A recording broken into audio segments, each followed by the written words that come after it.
The Vegas Raiders is still one of those teams out there that still doesn't have a head coach, but some reports are suggesting that the Raiders are looking to go all in on Seattle Seahawks offensive coordinator Klint Kubiak.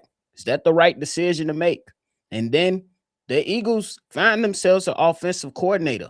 Is it risky or is it good? Y'all know we're going to talk about it, break it all down, but you got to hear the music first. Welcome to your number one spot for all NFL news and content, NFL Central.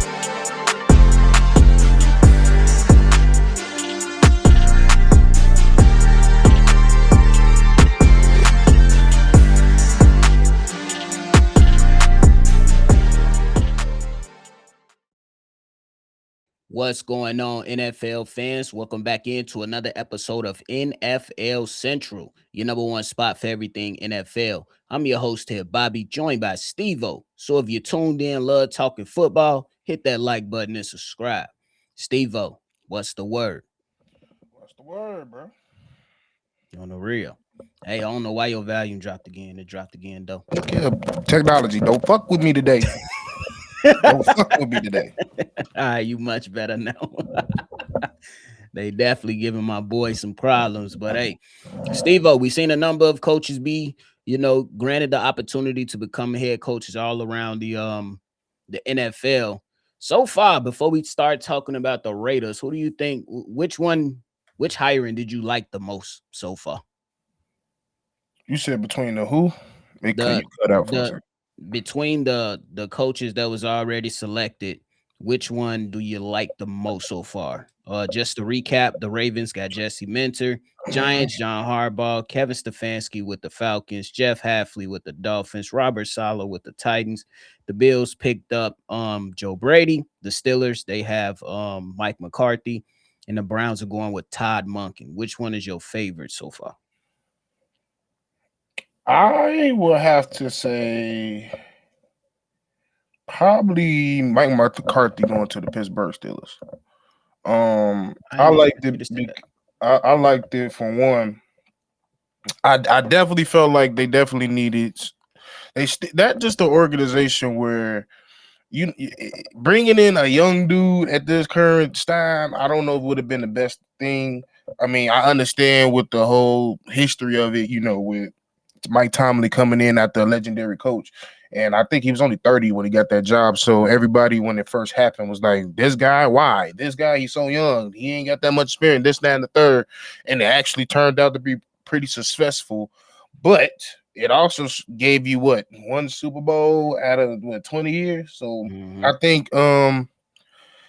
going with somebody like a Mike McCarthy, who's had some stints in multiple other places, and not only multiple other places that are not difficult to coach there, and still somehow make them playoff teams, make them relevant teams. And quite frankly, in the NFL, it's just not, it don't seem right if the Pittsburghs is not in the playoffs, because they're constantly, since the damn 70s, they are a team that if they're not good or at least competent, it just don't feel right. So I think it was important to bring in a lot of competency, a lot of a whole lot of experience. And I still feel like Mike McCarthy got some things up his sleeves, especially with him being a Pittsburgh guy. We all seen the introductory press conference, how emotional he got. It's clear that his dream job, and we all seen when his players and coaches that want to go to a organization, especially an organization they grew up rooting for. It's a different type of motivation. So, hey, that's probably one of my favorite ones. And to be honest, my second favorite one, low key, was Tennessee hiring Robert Saleh, because I feel like and especially with his whole stint with the Jets. I mean, the defense was. I kind of look at him like as a younger version of Mike Vrabel. The reason I say that is because as long as he's with that Jets team, the defense was always humming, no matter who was on the field. They just cannot give him some quality talent at the quarterback position and just represent weapons all the way around. They were still in the midst of fixing up that O-line while he was there. And I think we seen what he was capable of doing, especially with the 49ers. Them, not even this year, but in years past, like he's called hell of defenses, and then especially with this year losing basically every major star on the defense that he needed, he still went out there, played quality defense, and against a defense that's on paper wasn't that good, and he still almost made it to the Super Bowl. So that was probably my second favorite hire, to be honest. For sure. I like both of those selections.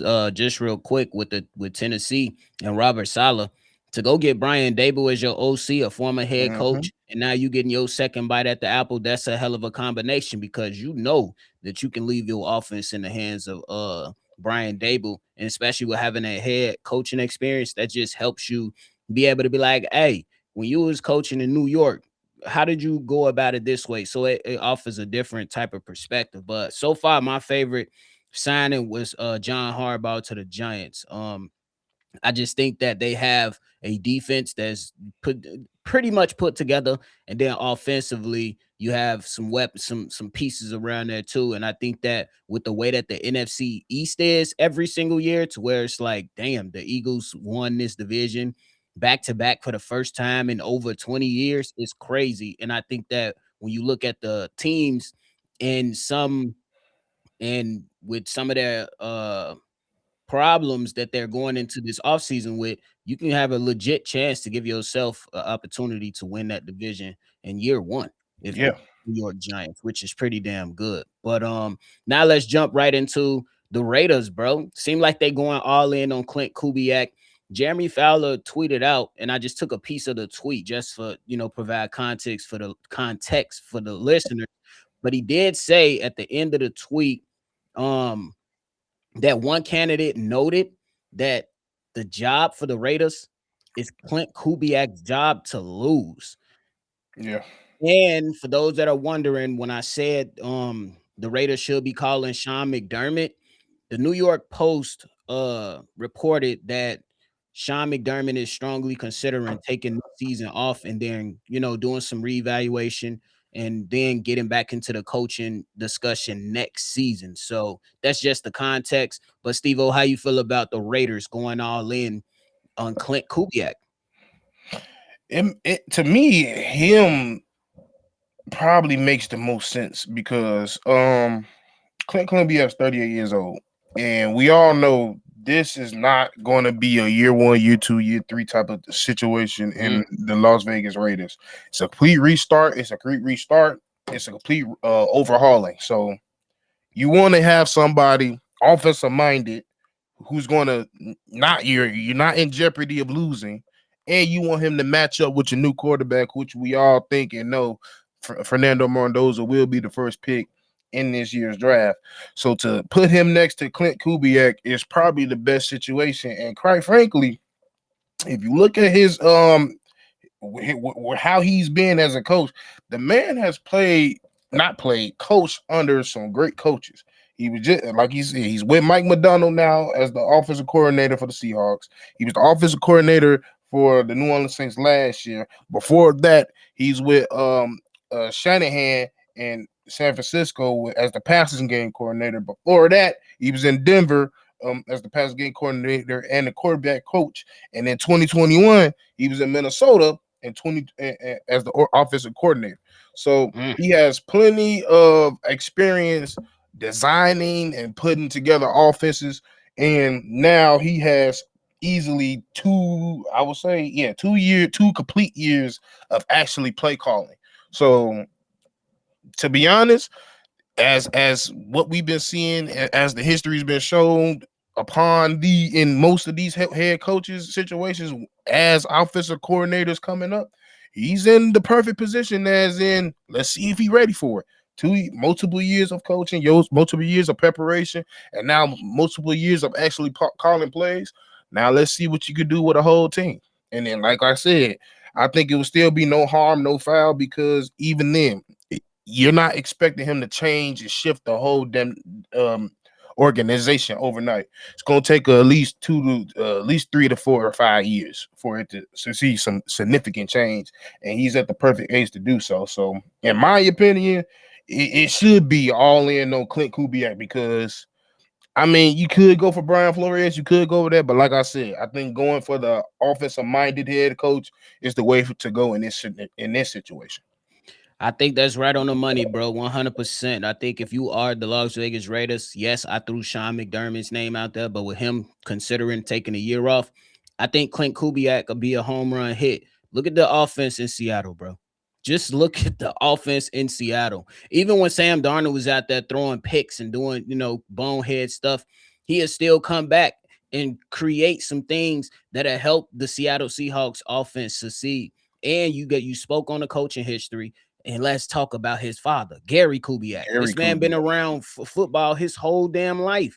And he got somebody who he can lean on, which is his pops. Obviously, his pop's not going to be able to call all the shots, but he does have a point of reference if he, needs. So I think that if you're looking at guys like Brian Flores, to your point, I think that Brian Flores needs an established quarterback. That's just my personal opinion. I Yeah, don't want Brian Flores in charge of a rookie quarterback who has to understand the ins and out of the NFL, because you see Aaron Glenn in New York, he was given Justin Fields, and Justin Fields looked worse than what he looked like in Chicago, yeah. because you need to have a surrounding group around your young quarterback, and that starts at the head coach spot, in my opinion, down to the OC, down to the QB coach, and that it all has to be in the mindset of, we're gonna give you a little bit at a time, and then we're gonna open the playbook up as the season goes on. Don't worry about making too many mistakes. We just want you to do the right things. And I think Fernando Mendoza is a smart quarterback. This man has a LinkedIn trying to be one of those smart guys and taking business classes and stuff like that. Obviously, that should be very appealing for guys that's within this Raiders organization to go and get a guy like him, because this man was like, I'll die on the field for my teammates. And at the time, it sounds so quirky because how he sound, but in reality, you want a quarterback like that. You want a quarterback like that. That damn that run, that quarterback draw in the national championship Bro. game was I that still was I was one of the like craziest plays I ever seen. I was sitting there, was like I would say he was good, but he confirmed he was that nigga after that, bro. He Yeah, bro. confirmed that he was that. And on top of that, bro, did you see his arm after that game? Bro, like somebody beat the brakes off his ass. Bro, he tough too. He a tough kid. And hey, what better way than to place Fernando Mendoza in an organization with a guy like Klint Kubiak? And And I Tom think that, Brady. and Tom and Brady, because he gonna be there. Yeah, he gonna be doing his broadcast and stuff. But before the broadcast and stuff got to take place in September, he got them all through mini camp, training camp, Oh, OTAs, see, yep. rookie mini camp, all the months of just diving into it and getting prepared for his first NFL season. So I look at Clint Kubiak as being one of them good offensive minds, and that's what the Raiders need. To your last point, Hey, it's, I agree. You can't screw around with this, bro. You need a young coach that has some leeway. You mhm. all you want to do is each and every year see continual improvement. That's what you want to see. And I think the other candidates out there, they don't have that much time right now. Nah, for real. And you're gonna need somebody that's gonna have that leeway because there's gonna be a lot of pressure on that kid, especially like I said, with Tom Brady being there, because you're gonna have that motherfucker in your face. Hey man, I understand you this old God fearing man, but fuck that shit. I need you to be a fucking monster. Because one thing we know about Tom Brady, he nice, but he got to flip. He got a Yeah, switch bro. that he flips every fucking time he get on that field. And like I said, he gonna be coached hard, but you need them young coaches that's gonna be like, all right, you're young, you're gonna make some mistakes. Hell, I'm gonna make some mistakes, and we gonna make some mistakes together. But I'm gonna still believe in you because you my guy. I picked you. For sure. I agree with that 100%. Steve-O, off topic before we move on to the Green Bay Packers. I seen a video of Todd Monken meeting Shador Sanders, and he was like, I we saw wanted that. to trade for your ass last season. We're going to talk about it later, though.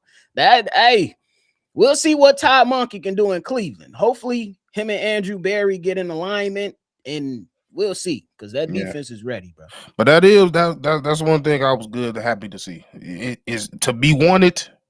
That Yeah. changes everything. I think That video kind of changed everything. Like it was a lot of up in the air. What's going to happen with Shador.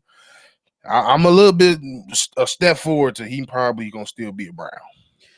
I'm with you on that. And last point, what the hell is Emmanuel Acho talking about? Why would Shador listen to Todd Monken? Hey, Bozo, did you not just remember that somebody just tried to scold Shador Sanders out of the league? Why wouldn't he listen to Todd Monken? What are you talking about? He I ain't still gonna lie. got things to prove. What are you talking about? Emmanuel Acho just another loud and wrong person. I'm just being honest with you. Like these the niggas that I'll be like, yeah, they're a former player, but that don't mean they always know what they talking about. Hey, that's why we always say we love to and we give respect to those former players. But when you got guys like that sliding up and saying dumb shit, hey, you just make us look better. you just make us look much better. Yep. Appreciate you, dog. Thank you. Thank you for sure. But hey, Steve-O, the Philadelphia Eagles went out there and they found their offensive coordinator. They interviewed a ton of guys. Jim Bob Cooter, Declan Doyle from Chicago, a number of other candidates, and they landed on Green Bay Packers quarterbacks coach Sean Minnion. All right, just for context, y'all, Sean Minnion was a third round pick in 2015. He's a quarterback that played for 6 seasons. He's only been coaching for 2 years though.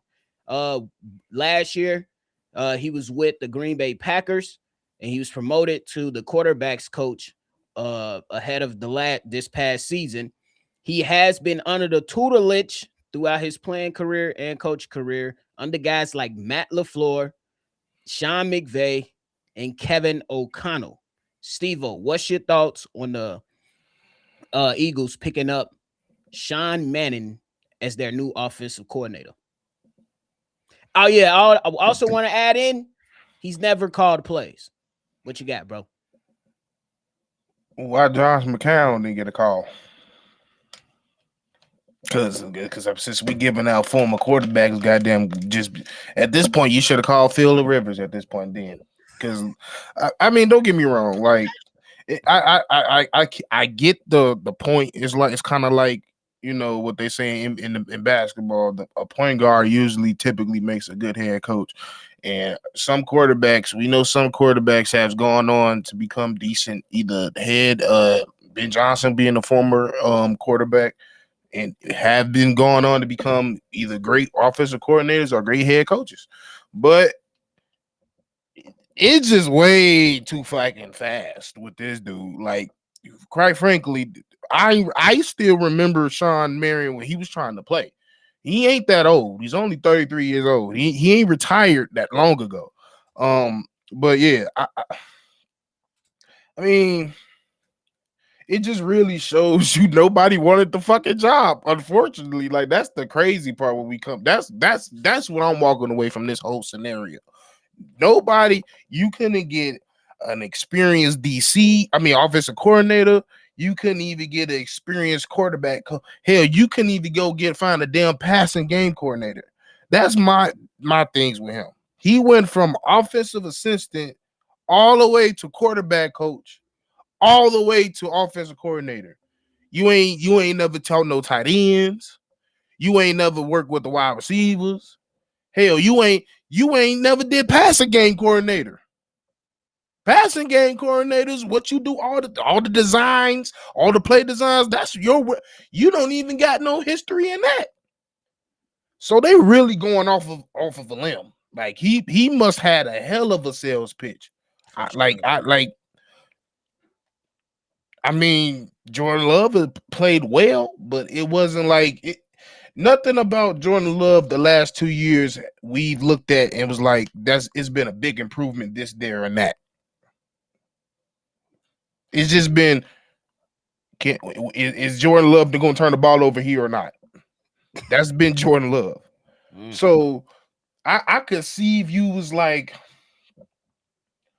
Klint Kubiak, who's been with multiple quarterbacks, and now he got a fucking Super Bowl quarterback who was once dubbed the bust. Then I can understand that.